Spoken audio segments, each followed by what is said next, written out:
வணக்கம். பரபரப்பு மீடியா செய்திகளுக்காக நான் நிரோஷன். மொசாட்டின் தந்திரம், துணிச்சல் மற்றும் அதிநவீன தொழில்நுட்பம் ஆகியவை 2024ஆம் ஆண்டு செப்டம்பர் மாத நடவடிக்கையில் அதன் அற்புதமான வெற்றிகளுக்கு வழிவகுத்தன. அது ஹெஸ்பொல்லாவுடன் நடந்த ஒரு போரில் திருப்பத்தை ஏற்படுத்தின. ஹெஸ்பொல்லா உறுப்பினர்கள், பேஜர் வெடிப்புகள் மற்றும் ஹெஸ்பொல்லா தலைவர் ஹசன் நஸ்ரல்லாவின் படுகொலை ஆகியவை அந்த காலப்பகுதியில் மொசாட்டின் சாதனைகள் என்று மொசாட் உளவு அமைப்பின் இயக்குனர் டேவிட் பார்னியா நேற்று செவ்வாய்க்கிழமை கூறினார். ஜனாதிபதி ஐசக் ஹெர்சாக், பாதுகாப்பு அமைச்சர் இஸ்ரேல் காட்ஸ், ஐடிஎஃப்பின் தலைமை தளபதி லெப்டினன்ட் ஜெனரல் இயல் ஜமீர் உட்பட பலர் கலந்து கொண்ட மொசாட் விழாவில் கேமராவுக்கு முதுகை காட்டியபடி முகம் தெரியாமல் புகைப்படம் எடுக்கப்பட்ட பல மொசாட் உளவாளிகளுக்கு பாதுகாப்பு நிறுவனம் விருது வழங்கியதை தொடர்ந்து மொசாட் உளவு அமைப்பின் இயக்குனர் டேவிட் பார்னியா பேசினார். மொசாட் உளவாளிகளின் சார்பில் ஜி என்ற பெயரில் மட்டுமே குறிப்பிடப்பட்ட ஒருவர் அந்த அனுபவங்களை பற்றி பேசினார். ஹெஸ்பொல்லாவின் தலைவர் ஹசன் நஸ்ரல்லாவை படுகொலை செய்யும் நடவடிக்கையின் போது பெய்ரூட்டின் மையப்பகுதியில் எங்கள் உளவாளிகள் தாக்குதல் நடத்துவதற்கு துல்லியமான உளவு தகவல்களை வழங்குவதற்காக தைரியத்துடனும் உறுதியுடனும் செயற்பட்டதாக ஜி கூறினார்.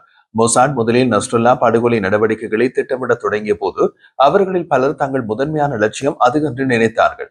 அவர்கள் கற்பனையில் அதே தாக்குதல் நினைப்பில் மட்டுமே இருந்தார்கள் என்று ஜி கூறினார். அந்த கற்பனை நிஜமாகி நஸ்ரல்லா கொல்லப்பட்டதை அவர்கள் பெய்ரூட்டில் இருந்து பார்த்தார்கள். அந்த உளவாதிகள் கொடுத்த உளவு தகவல்கள் நஸ்ரல்லாவின் தரையடி மறைவிடத்தின் மீது வானில் இருந்து பொழிந்த குண்டுகளாக மாறியதை பார்த்தார்கள். 2024ஆம் ஆண்டு செப்டம்பர் மாதம் 17ஆம் தேதி நடந்த பேஜர் வெடிப்புகள் ஹெஸ்பொல்லாவுக்கு அதிர்ச்சி கூட்டும் தாக்குதலாக அமைந்தது. அது மிகவும் துல்லியமானதாக செயற்படுத்தப்பட்டதால் லெபனான் முழுவதும் 3500 ஹெஸ்பொல்லா தமது உறுப்பினர்கள் மற்றும் அதிகாரிகளை ஒரே நேரத்தில் முன்னறிவிப்பு இன்றி இல்லாமல் இழந்தது. மேலும் 10 நாட்களுக்கு பின்னர் 2024ஆம் ஆண்டு செப்டம்பர் 27ஆம் தேதி நஸ்ரல்லாவின் படுகொலை ஹெஸ்பொல்லாவின் பெரும்பாலான கட்டளை மற்றும் கட்டுப்பாட்டு திறன்களையும் தொடர்ந்து போர் புரிவதற்கான பெரிய அளவிலான விருப்பத்தையும் முடித்த பெருமையினை பெற்றது. இஸ்ரேலுக்கும் ஹெஸ்பொல்லாவுக்கும் இடையிலான போர் நவம்பர் 27, 2024 வரை நீடித்தாலும் அந்த காலகட்டத்தில் பெரும்பாலான நேரங்களில் ஹெஸ்பொல்லா இஸ்ரேலுக்கு சிறிய சேதத்தை மட்டுமே ஏற்படுத்தியது. அதே நேரத்தில் மொசாட் மற்றும் ஐடிஎஃப் ஹெஸ்பொல்லாவின் ஏவுகணை மற்றும் ராக்கெட் திறன்களில் 70% தொடக்கம் 80% அளித்தன. மேலும் பல மாதங்களாக ஐடிஎஃப் படையெடுப்பின் போது தெற்கு லெபனானில் லெபனான் இயக்கங்களின் முழு நிலைகளையும் அளித்தது.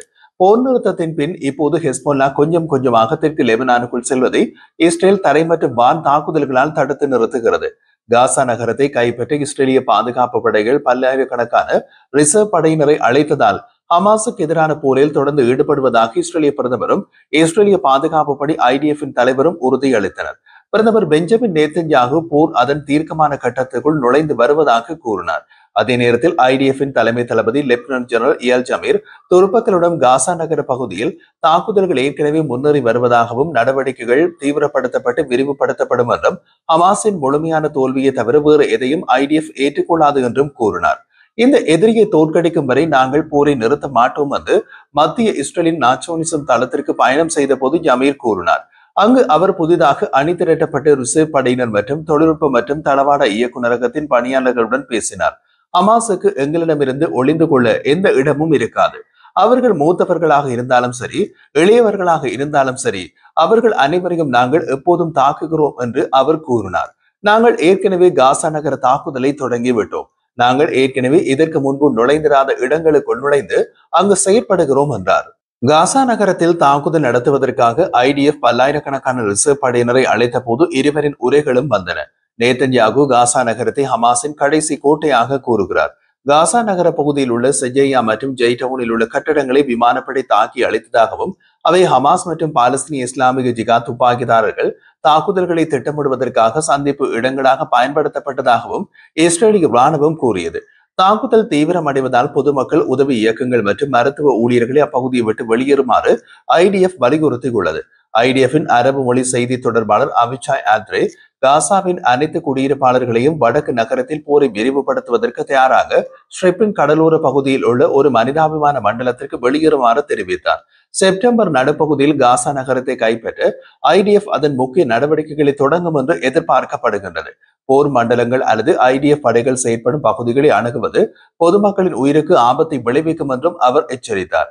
இஸ்ரேல் தனது பொதுமக்களை நகரத்திலிருந்து காலி செய்வதற்காக அறிவித்ததிலிருந்து 3 வாரங்களில் காசா நகரத்தின் சுமார் 1 மில்லியன் குடியிருப்பாளர்கள் மற்றும் இடம்பெயர்ந்த காசாவில் சுமார் 10,000 பேர் மட்டுமே தெற்கே வெளியேறியுள்ளதாக சமீப கால தகவல்கள் தெரிவிக்கின்றன. செவ்வாய்க்கிழமை காசாவில் உள்ளவர்களுக்கு வெளியிட்ட ஒரு காணொலி உரையில் நேதன்யாகு இஸ்ரேல் முழுமையான வெற்றியை நோக்கி நகர்ந்து வருவதாக கூறினார். காசாவில் தொடங்கியது காசாவில் முடிவடைய வேண்டும் என்றும் அவர் கூறினார். கடந்த சனிக்கிழமை நடந்த தாக்குதலில் இஸ்ரேலால் நீண்ட காலமாக கொல்ல முயற்சிக்கப்பட்ட ஹமாஸ் தளபதியும் பிரச்சார தலைவருமான அபு உபைடாவை இஸ்ரேல் கொன்றது ஒரு மாற்றத்தை ஏற்படுத்தும் என்று கூறப்படுகிறது. ஹமாஸ் அதன் ராணுவ பிரச்சார பிரிவில் அபு உபைடாவை பெரிய அளவுக்கு முதலீடு செய்திருந்தது. இருப்பினும் இஸ்ரேலுக்கு ஒரு தொந்தரவான சிக்கல் உள்ளது. நூற்றுக்கணக்கான ஹமாஸ் பிரச்சார ஆட்களில் பலர் இன்னமும் காசாவில் களத்தில் தீவிரமாக உள்ளனர். ஹமாஸ் ஒரு புதிய செயல் திட்டத்தில் ஈடுபடுகிறது. தாக்குதல் பாதி பிரச்சாரம் பாதி என்பதே அது. இப்போது தாக்குதல் குறித்து பிரச்சாரம் தூக்கலாக உள்ள நிலையத்தான் ஹமாஸின் பிரச்சார மூளை அபு உபைடாவை இஸ்ரேல் கொண்டது. ஹமாஸ் தமது பிரச்சாரங்களை பரப்புவதில் 1000 நபர்களை ஈடுபடுத்தியுள்ளது. ஹமாஸின் மீதமுள்ள பிரிவுகளில் காசா முழுவதும் இதற்காகவே ஒதுக்கப்பட்ட அறைகள் இருந்தன. காசா நகரத்தின் மீதமான இஸ்ரேலின் படையெடுப்பை தடுக்க ஒரு பிரச்சார திட்டத்தையும் ஹமாஸ் பிரச்சார பிரிவு வகுத்திருந்தது. அதை பார்க்கும் போது ஒபைடா கடைசி நன்கு அறியப்பட்ட ஹமாஸ் தளபதிகளில் ஒருவர் மட்டுமல்ல, அவர் நம்ப முடியாத அளவுக்கு முக்கியமானவர் என்பது இப்போது தெளிவாகின்றது. பாலஸ்தீன அமெரிக்க மனிதாபிமான ஆர்வலரும் வலைப்பதிவருமான அஹ்மத் அல் ஹாதிப் ஒரு சமூக வலைதள பதிவில் ஒபைடாவின் மரணம் ஒரு சகாப்தத்தின் முடிவு என்று எழுதினார். ஹமாஸின் பிரபலமான தலைவரை இஸ்ரேல் கொன்றதன் மூலம் அனுபவித்த அடியை பற்றிய பெரும்பாலான மேற்கத்திய பார்வைகளும் கொள்கை விமர்சகர்களும் அறிந்திருக்க மாட்டார்கள் என்று நான் நினைக்கின்றேன் என்று அவர் குறிப்பிட்டார். ஞாயிற்றுக்கிழமை இஸ்ரேலிய ராணுவம் IDF மற்றும் ஷின்பெட் ஹமாஸின் பிரச்சார எந்திரம் மற்றும் உளவியல் தீவிரவாத நடவடிக்கைகளுக்கு தலைமை தாங்கியவரும் ஹமாஸின் ராணுவ பிரிவின் செய்தி தொடர்பாளராக இருந்தவருமான ஒபைடாவை நீக்கியதாக அறிவித்தது. ஹமாஸின் ராணுவ பிரிவில் எஞ்சியிருந்த கடைசி மூத்த தளபதிகளில் ஒபைடாவும் ஒருவர் என்று ஹடோஷின் அறிக்கை கூறுகின்றது. கடந்த தசாப்தத்தில் ஹமாஸின் ராணுவ பிரிவின் பிரச்சார எந்திரத்திற்கு கக்லூட் பொறுப்பேற்றார். இந்த பணியில் அரசியல் செய்தி தொடர்பாளர்களுக்கும் அதன் ராணுவ பிரிவுக்கும் இடையில் ஒருங்கிணைக்கப்பட்டார். அத்துடன் பிரச்சார கொள்கையினை தீர்மானிப்பதில் மூத்த நபராக இருந்தார். ஆனால் அவரால் பாலஸ்தீனியர்கள் மற்றும் ஹமாஸுக்கான உலக அளவிலான எழுச்சியினை ஏற்படுத்த முடியவில்லை. கக்லூட் தலைவராக இருந்தபோது ஹமாஸின் தாக்குதலை பரப்புவதற்காக பணியாற்றிய குழு சுமார் 1500 செயற்பாட்டாளர்களை கொண்டிருந்தது. இது 2014ஆம் ஆண்டு 400ஆக இருந்த நபர்களில் இருந்து கிட்டத்தட்ட 400% அதிகரிப்பாகும். தெளிவாக ஹமாஸ் தனது தாக்குதல் துருப்புகளை விட பிரச்சார நடவடிக்கைகளில் அதிக முதலீடு செய்ய வேண்டும் என்ற நம்பிக்கையை இது காட்டுகின்றது. பிரச்சார பிரிவில் ஈடுபட்டிருந்த 1500 பேரில் சுமார் 1000 பேர் பட்டாலியன்கள் மற்றும் படைப்பிரிவுகளுடன் இணைக்கப்பட்டு களத்தில் நிறுத்தப்பட்டனர். 22 மாத போரின் போது பெரும்பாலான ஹமாஸ் பட்டாலியன் படைப்பிரிவு தளபதிகள் அளிக்கப்பட்டு விட்டதாக IDF கூறியது. இருப்பினும் இஸ்ரேலிய தாக்குதல்கள் இந்த பிரிவுகளில் பலவற்றில் இணைக்கப்பட்ட பெரும்பாலான பிரச்சார நபர்களின் மரணத்திற்கு வழிவகுக்கவில்லை. காரணம், அவர்கள் துப்பாக்கி ஏந்துவதில்லை, ஸ்மார்ட் போன்கள் மட்டுமே தாக்குதல்களை நடத்தினார்கள். ராணுவ பிரிவில் உள்ள ஒவ்வொரு பட்டாலியன் மற்றும் படைப்பிரிவிலும் பிரச்சாரத்திற்கான ஒரு துணை தளபதி முயற்சிகளை நிர்வகிக்கும் அபு உபைடாவின் சார்பாக ஒரு மூத்த பிரதிநிதி, அவருக்கு கீழ் களப்படப்பிடிப்பில் பயிற்சி பெற்ற செயற்பாட்டு ஆவணப்படுத்துபவர்கள் உள்ளனர். இங்கே சுவாரஸ்யமான விஷயம் என்னவென்றால் IDF ஹமாஸ் பிரச்சார கள செயற்பாட்டாளர்களில் சுமார் 200 பேரை அளித்து விட்டது. இருப்பினும் அதைவிட 5 மடங்கு அதிகமான 1000க்கும் மேற்பட்டோர் எஞ்சியுள்ளனர். ஹமாஸ் பட்டாலியன்களின் நிலை பற்றி இப்போது என்ன சொல்கின்றது? போரின் தொடக்கத்தில் ஹமாஸிடம் சுமார் 24 பட்டாலியன்கள் இருந்ததாக மதிப்பிடப்பட்டது. அதில் சுமார் 150 கம்பெனிகளும் 5 அல்லது 6 படைப்பிரிவுகளும் இருந்திருக்கலாம். ரஃபாவில் உள்ள ஹமாஸின் படைப்பிரிவு 2024 கோடையில் அளிக்கப்பட்டதாக தெரிகின்றது. பின்னர் ஏப்ரல் 2025 அதன் மீள்வருகை மீண்டும் தோற்கடிக்கப்பட்டது. வடக்கு காசா படைப்பிரிவும் பல முறை அளிக்கப்பட்டது. கான்யூனிஸ் படைப்பிரிவும் பெரும்பாலும் அளிக்கப்பட்டதாக நம்பப்படுகிறது. ஆனால் காசா நகர படைப்பிரிவு மற்றும் மத்திய முகாம் படைப்பிரிவுகள் இன்னமும் இயங்கு திறனுடன் உள்ளன. கேள்வி என்னவென்றால், இந்த படைப்பிரிவுகளில் சுமார் 25,000-30,000 துருப்புக்கள் இருந்திருந்தால், அவர்களில் சுமார் 1000 பேர் இந்த பிரச்சார நபர்களாக இருந்தால், பிரச்சார பிரிவு மற்றவர்களை விட குறைவான இழப்புகளை சந்தித்தது என்று தெரிகிறது.